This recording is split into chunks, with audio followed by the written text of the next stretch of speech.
मिंटू लाल मीणा जी द्वारा एक रिक्वेस्ट किया गया था कि एब्सोल्यूट ब्लॉक वर्किंग सिस्टम और ऑटोमेटिक ब्लॉक वर्किंग सिस्टम पर एक वीडियो बनाने का जो उसके अंतर को समझाता हो। वैसे तो हम एब्सोल्यूट ब्लॉक वर्किंग सिस्टम और ऑटोमेटिक ब्लॉक वर्किंग सिस्टम पर अलग अलग वीडियो बना चुके हैं, जिसका लिंक नीचे डिस्क्रिप्शन में दिया हुआ है।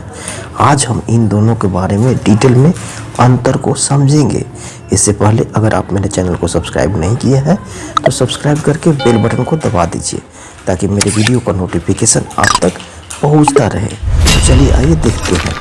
प्रथम अंतर है एब्सोल्यूट ब्लॉक वर्किंग सिस्टम में किसी ट्रेन को चलाने से पहले अगले ब्लॉक स्टेशन से लाइन क्लियर प्राप्त करना जरूरी है, जबकि ऑटोमेटिक ब्लॉक सिस्टम में किसी गाड़ी को चलाने से पूर्व डबल लाइन पर लाइन क्लियर नहीं लिया जाता है, केवल अगले ब्लॉक स्टेशन को सूचना दी जाती है। केवल सिंगल लाइन में डायरेक्शन ऑफ ट्रैफिक स्थापित किया जाता है। सेकंड अंतर है एब्सोल्यूट ब्लॉक वर्किंग सिस्टम में ब्लॉक ओवरलैप की दूरी टू एस्पेक्ट सिग्नलिंग सिस्टम में 400 मीटर और मल्टी एस्पेक्ट सिग्नलिंग सिस्टम में 180 मीटर होता है, जबकि ऑटोमेटिक सिस्टम में ब्लॉक ओवरलैप की दूरी का कोई प्रावधान नहीं है, क्योंकि ऑटोमेटिक सिस्टम में ट्रेन चलाने के लिए लाइन क्लियर लेने की ज़रूरत नहीं पड़ता है। थर्ड अंतर है एब्सोल्यूट ब्लॉक वर्किंग सिस्टम में सिग्नल ओवरलैप की दूरी टू एस्पेक्ट सिग्नलिंग सिस्टम में 180 मीटर और मल्टी एस्पेक्ट सिग्नलिंग सिस्टम में 120 मीटर होता है, जबकि ऑटोमेटिक सिस्टम में सिग्नल ओवरलैप की दूरी 120 मीटर होता है, क्योंकि यहाँ सभी signal multi aspect signalling system होते हैं। फोर्थ अंतर है एब्सोल्यूट ब्लॉक वर्किंग सिस्टम में दो लगातार ब्लॉक स्टेशनों के बीच का रेल लाइन ब्लॉक सेक्शन कहलाता है, जबकि ऑटोमेटिक सिस्टम में दो लगातार ब्लॉक स्टेशनों के बीच का रनिंग लाइन को कई ब्लॉक सिग्नलिंग सेक्शन में बांट दिया जाता है। फिफ्थ अंतर है एब्सोल्यूट ब्लॉक वर्किंग सिस्टम में ब्लॉक सेक्शन में गाड़ी का प्रवेश लास्ट स्टॉप सिग्नल अर्थात एडवांस स्टार्टर सिग्नल से नियंत्रित किया जाता है, यानी इसमें एडवांस स्टार्टर सिग्नल को ऑफ करने पर ही ट्रेन ब्लॉक सेक्शन में प्रवेश करती है,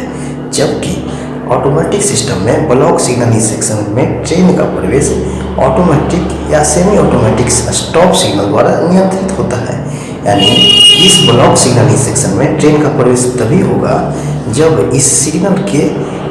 लेकर यहाँ तक इसका पोर्शन तक भाग साफ हो, तभी यह ऑटोमेटिक स्टॉप सिग्नल ऑफ होता है। सिक्स अंतर है एब्सोल्यूट ब्लॉक वर्किंग सिस्टम में ट्रैक सर्किट या एक्सिल काउंटर का लगा होना जरूरी नहीं है, जैसे कि ब्लॉक सेक्शन में प्रायः ट्रैक सर्किट नहीं होता है, फिर भी ट्रेन का संचालन हो जाता है। लेकिन ऑटोमेटिक सिस्टम में पूरे सेक्शन में ट्रैक सर्किट या एक्सिल काउंटर का लगा होना जरूरी है। सेवन अंतर है में स्टेशन को ए, बी, सी और स्पेशल क्लास स्टेशन में बांटा गया है, जबकि ऑटोमेटिक सिस्टम में स्टेशन को क्लासिफाई नहीं किया गया है। अंतर है एब्सोल्यूट ब्लॉक वर्किंग सिस्टम में सिग्नल्स कलर लाइट या सेमाफोर दोनों हो सकते हैं, जबकि ऑटोमेटिक ब्लॉक सिग्नलिंग सिस्टम में सिग्नल्स केवल कलर लाइट ही होते हैं। नाइन्थ अंतर है एब्सोल्यूट ब्लॉक वर्किंग सिस्टम में केवल मैनुअल सिग्नल होते हैं, अर्थात जितने भी सिग्नल होते हैं उन्हें पैनल से ऑपरेट करना पड़ता है, यानी अपने आप ऑपरेट नहीं होता है, जबकि ऑटोमेटिक सिस्टम में सिग्नल्स को ऑटोमेटिक या सेमी ऑटोमेटिक या मैनुअल तीनों तरह के होते हैं। टेंथ अंतर है ऑटोमेटिक ब्लॉक सिस्टम में किसी स्टॉप सिग्नल का नॉर्मल एस्पेक्ट स्टॉप यानी रेड होता है, जबकि ऑटोमेटिक सिग्नलिंग सिस्टम में किसी स्टॉप सिग्नल का नॉर्मल एस्पेक्ट प्रोसीड यानी ग्रीन होता है। 11वां अंतर है एब्सोल्यूट ब्लॉक वर्किंग सिस्टम में किसी स्टॉप सिग्नल को रेड में पास करने के लिए लोको पायलट को रिटेन ऑथोरिटी देना पड़ता है, एक्सेप्ट आईवी या गेट सिग्नल, जबकि ऑटोमेटिक सिग्नल में किसी ऑटोमेटिक स्टॉप सिग्नल को रेड में पास करने के लिए कोई ऑथोरिटी नहीं देना पड़ता है, सिर्फ दिन में 1 मिनट और रात में 2 मिनट रुककर लोको पायलट आगे बढ़ते हैं। 12वां अंतर है एब्सोल्यूट ब्लॉक वर्किंग सिस्टम में सिग्नल टू एस्पेक्ट और मल्टी एस्पेक्ट दोनों होते हैं, जबकि ऑटोमेटिक सिग्नलिंग सिस्टम में सभी तरह सिग्नल केवल मल्टी एस्पेक्ट सिग्नलिंग सिस्टम ही होते हैं, जिसमें या तो 3 एस्पेक्ट हो या 4 एस्पेक्ट हो। 13वां अंतर है एब्सोल्यूट ब्लॉक वर्किंग सिस्टम में गेट स्टॉप सिग्नल पर एक जी मार्कर बोर्ड लगाया जाता है, जबकि ऑटोमेटिक में गेट स्टॉप सिग्नल पर जी मार्कर बोर्ड के साथ इल्यूमिनेटेड ए मार्कर बोर्ड भी लगाया जाता है। 14th अंतर है, एब्सोल्यूट ब्लॉक वर्किंग सिस्टम में सिंगल लाइन में TIC यानी पूर्ण संचार भंग होने पर अथॉरिटी TB 602 दिया जाता है, जबकि ऑटोमेटिक सिग्नल में सिंगल लाइन में पूर्ण संचार भंग होने पर अथॉरिटी TB 602 के साथ साथ TA 912 भी जारी किया जाता है। 15th अंतर है, एब्सोल्यूट ब्लॉक वर्किंग सिस्टम में डबल लाइन में पूर्ण संचार भंग होने पर अथॉरिटी TC 602 जारी किया जाता है, जबकि ऑटोमेटिक सिग्नलिंग सिस्टम में डबल लाइन में पूर्ण संचार भंग होने पर अथॉरिटी TB 912 जारी किया जाता है। 16th अंतर है, एब्सोल्यूट ब्लॉक वर्किंग सिस्टम में TSL यानी डबल लाइन में सिंगल लाइन पद्धति चालू करने पर अथॉरिटी TD 602 जारी किया जाता है, जबकि